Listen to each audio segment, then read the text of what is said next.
સુરેન્દ્રનગર જિલ્લાના લીંબડી શહેરની વોરા સોસાયટીમાં વિસ્તારમાં મોડી રાત્રે ભયાનક આગ લાગી। રહેણાંક મકાનમાં અચાનક લાગેલી આગને કારણે ઘરમાં રહેતા 3 લોકો ફસાઈ ગયા।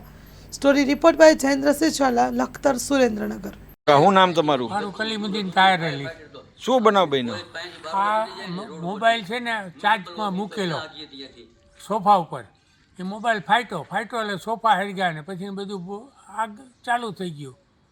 ફાયર આવી ગઈ હતી? ફાટ્યોનું પછી આવી 12 વાગ્યા પછી ને 11 વાગ્યા આસપાસમાં ભડાકા તડાકા થયા હતા। બધા આવી ગયા હતા આજુબાજુ? પોલીસવાળા બધા આવી ગયા હતા। પોલીસ ખાતું પણ ફાયર નો આવી? ફાયર નહોતા આવ્યું। મ્યુનિસિપાલિટી જોઈ પહેલા, હમણાં વાંકાનેરમાં તમે જુઓ તો આજ પ્રમાણે પોઝિશન હતી કે ગામ હવે દુકાનો બધી હરગી ગઈ, મ્યુનિસિપાલિટી આવી નહીં। કેટલાના મોત થયા આમાં? 2 જણા ગુજરી ગયા, 2 છોકરાને હો તમે છોકરાને ઓળખતા હશો? ગતરોજ તારીખ 17/4/2026ના રોજ લીંબડી ટાઉન વિસ્તારમાં આવેલા વોરા સોસાયટી, જે રેલવે સ્ટેશન રોડ પર આવેલી છે, ત્યાં એક ઘટના બનેલી।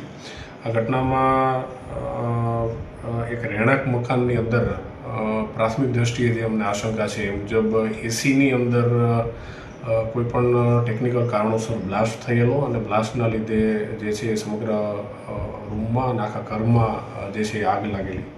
આ આગના બનાવમાં એ રૂમની અંદર રહેલા શબ્બીરભાઈ બુરહાનુદ્દીનભાઈ લોખંડવાલા અને રશીદાબેન શબ્બીરભાઈ લોખંડવાલા, આ બંને વ્યક્તિઓ જે છે એમના જે છે ત્યાં હોસ્પિટલે જ્યારે એમને લાવવામાં આવ્યા તો ત્યાં એમના મૃત્યુ થયેલા છે।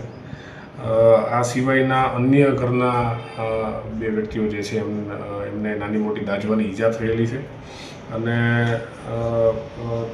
તાત્કાલિક જ જે છે એ આ ઘટનાની જાણ થતાં લોકલ પોલીસ, ફાયરની ટીમ, લોકલ જે અધિકારીઓ છે એ તમામ જગ્યાની વિઝિટ લઈ અને આજુબાજુના વિસ્તારમાં વધારે આગ ન ફેલાય તેના માટે પ્રયત્નો કરવામાં આવેલા છે। હાલ જે છે આ બનાવ બાબતેની તપાસ જે છે એ લીંબડી પોલીસ સ્ટેશનમાં ચાલુ છે અને બંને જે મરણ જનાર વ્યક્તિ છે તેમના પરિવારને અંતિમ વિધિ માટે સોંપવામાં આવેલા છે।